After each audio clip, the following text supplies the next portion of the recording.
Resistance అనేది connections ఒకసారి చూద్దాం. అవునా కదా? కనెక్షన్స్ చాలా రకాలుగా ఉంటాయి కనెక్షన్స్. ఈ కనెక్షన్స్ అనేవి రెండు రకాలు ఇందులో మనకైతే సర్క్యూట్స్ లోపల రెండు రకాలు. ఏంటి ఆ రకాలని చూద్దాం. కనెక్షన్స్ అనేవి ఒకటి సిరీస్ కనెక్షన్ అని పిలుస్తాం, సిరీస్ కనెక్షన్ అని పిలుస్తారండి. రెండవ కనెక్షన్ని ప్యారలల్ కనెక్షన్గా పిలుస్తారు, సిరీస్ కనెక్షన్ ఒకసారి చూద్దాం. ఒక రెసిస్టర్ పక్కన మరి ఒక రెసిస్టర్ అనేది ఇలా క్రమ పద్ధతిలో అమరి ఉంటుంది. మనం కదా స్కూల్లో ఇట్లా ప్రేయర్కి నిల్చుంటాం కదా, మనం ఇట్లా నిల్చొని ముందున్న ఇట్లా జుట్టుబట్టి పీకే చిన్నప్పుడు బాల్యంలో, అది ఇంకా గుర్తు నాకు. ఒకరి తర్వాత ఒకరు ఉంటే దాన్ని సిరీస్ కనెక్షన్ అంటారు. ఒక ఫ్లోర్ మీద ఇంకొక ఫ్లోర్ పోసుకుంటూ పోయినట్టుగా ఉంటే దీన్ని ఏమని పిలుస్తారు? ప్యారలల్ కనెక్షన్గా పిలుస్తారండి. దీన్ని ప్యారలల్ కనెక్షన్గా పిలుస్తారు. చూడండి ఒకసారి, దీనిలో నెంబర్ ఆఫ్ బిట్స్ మనకి ఇలా కొన్నిసార్లు లెక్క చేస్తేనే కరెంటుని మనం క్యాలిక్యులేట్ చేసే విధంగా క్వశ్చన్స్ అడుగుతూ ఉంటాడు. కాబట్టి దాంట్లో కొంచెం జాగ్రత్తగా పరిశీలించకపోతే ఏమీ రాదు. Number 1 series connection. దీని యొక్క నిరోధము R1, R2, R3, R4 కనుక అనుకుంటే దీని నిరోధము R1, R2, R3, R4 కనుక ఉంటే కొన్ని విషయాలు గమనించండి. ఇక్కడ మనం కొన్ని సందర్భాలలో ఏమేమి వాడుతామో తెలుసుకుంటే ఇక్కడ అయిపోతుంది. ఇక్కడ ఒక కాన్సెప్ట్, సిరీస్ కనెక్షన్లో ఏమి కాన్స్టెంట్గా ఉంటుంది? సిరీస్ కనెక్షన్లో ఏం కాన్స్టెంట్గా ఉంటుందండి? క్యాపిటల్ I అనేది కాన్స్టెంట్గా ఉంటుంది, కరెంట్ అనేది కాన్స్టెంట్గా ఉంటుంది. ఏ కనెక్షన్లో? సిరీస్ కనెక్షన్లో కరెంట్ అనేది కాన్స్టెంట్గా ఉంటుంది. కరెంట్ అనేది కాన్స్టెంట్, మారుతుందా? కరెంట్ అనేది ఎట్టి పరిస్థితుల్లో మారదు. ప్యారలల్ కనెక్షన్లో ఏం కాన్స్టెంట్?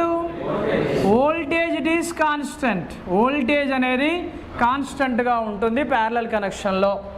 సిరీస్ కనెక్షన్లో సూత్రం ఏంటి? ఇక్కడ చూడండి, ఇక్కడ V = I × R1, అంతే కదా? V1కి R1 అంటే V1 వద్ద R1 రెసిస్టెన్స్, R2 వద్ద V2 రెసిస్టెన్స్, R3 వద్ద V3 రెసిస్టెన్స్, R4 వద్ద V4 రెసిస్టెన్స్ అనేది ఉంటుంది. ఏముంటుందండి? V4 రెసిస్టెన్స్ అనేది ఉంటుంది.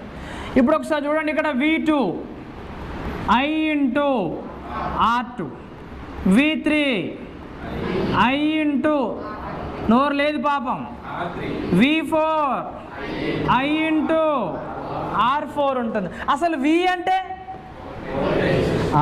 V = I × R.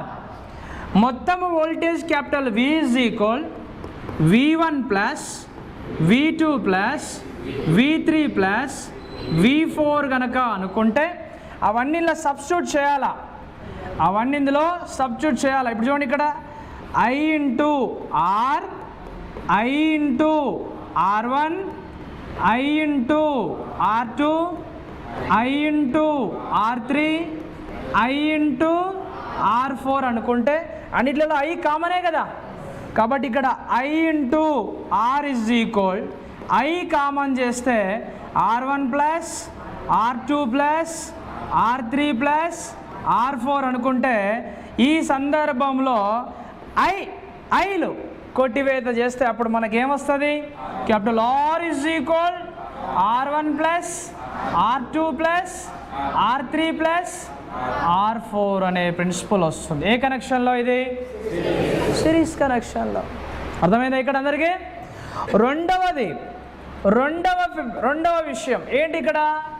ఇక్కడ చూడండి, ఇక్కడ వోల్టేజ్ అనేది కాన్స్టెంట్ కదా, కరెంట్ అనేది వేరియస్లో ఉంటుంది. అప్పుడు ఏమవుతుంది? ఇక్కడ I = V/R, I1 = V/R1, I2 is equal to V by R2, I3 is equal to V by R3, I4 is equal to V by R4 అనేది వస్తుంది.